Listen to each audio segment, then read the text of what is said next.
When we picture ancient Athens, we usually imagine pristine white marble and enlightened debates. The reality was much messier. The city was fractured by political instability, military defeat, and violent, unpredictable mobs. The breaking point arrived in 399 BCE. A democratic jury of 500 ordinary citizens voted to execute the city's most brilliant thinker, Socrates. For his most devoted student, witnessing a democracy sentence a philosopher to death proved that the political system was fatally broken. That student was Plato.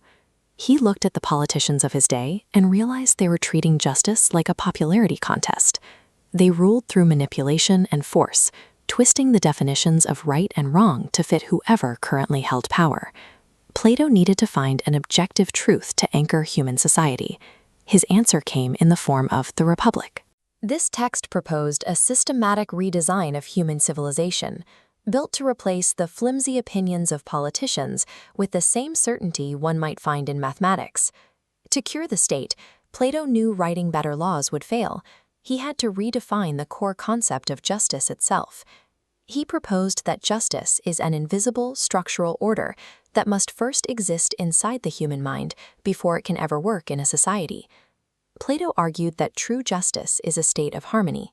It occurs when every distinct piece of a complex system does exactly what it was designed to do, without interfering with the other parts. To illustrate this, he draws an abstract map of human psychology. He calls it the tripartite soul. Every person is driven by three competing forces. There is appetite, which craves food, wealth, and physical comfort. There is spirit, the part of us that demands honor, courage, and recognition. And finally, there is reason, the intellect that actively seeks truth and logic. If these three drives are fighting for control, a person is conflicted and miserable. For an individual to achieve harmony, reason has to take the wheel. It must recruit the spirit's courage to keep our baseline appetites safely locked in check. In this framework, justice moves from the courtroom to the conscience.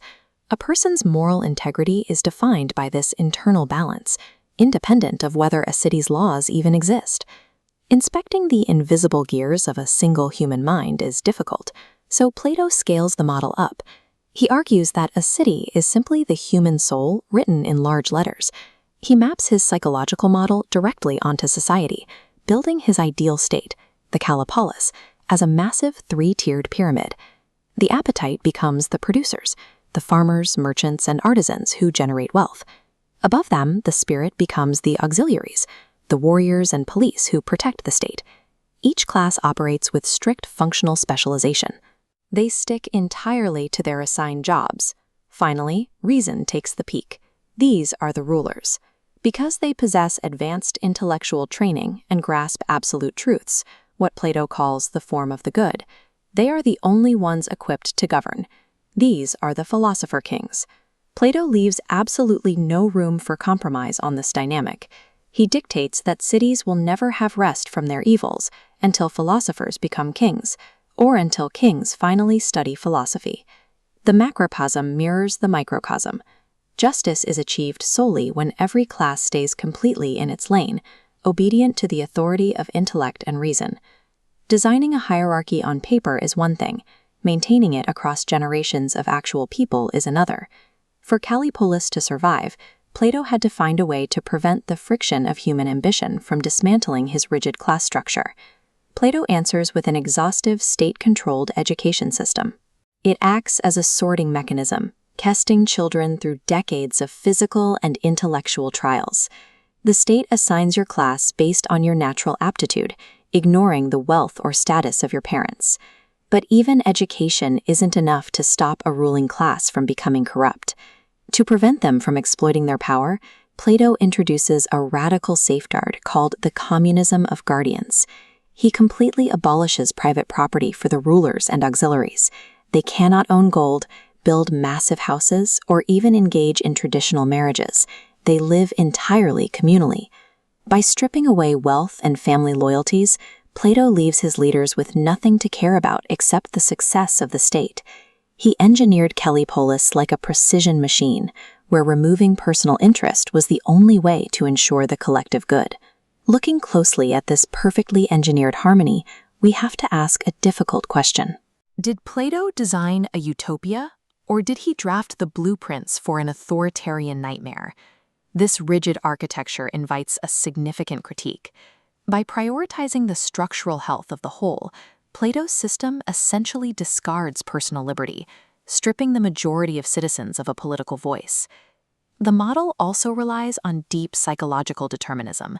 Plato assumes human beings can be neatly filed into 3 permanent boxes, entirely ignoring our capacity for social mobility or personal reinvention. Yet, despite these authoritarian elements, Plato's anxieties about democracy resonate today. When politicians pander to the whims of an angry, uninformed crowd instead of acting logically, Plato's warnings about populism look remarkably prophetic. We still strive for the functional ideals he outlined: the pursuit of a strict meritocracy, specialized division of labor, and a government run by the most competent individuals. These goals drive modern civil service reforms. Plato leaves us with a difficult reality to confront. Justice is not a default setting that magically appears when we write down a set of laws. It is a deliberate, meticulously maintained harmony, and achieving it demands that our institutions be guided by absolute moral and intellectual integrity.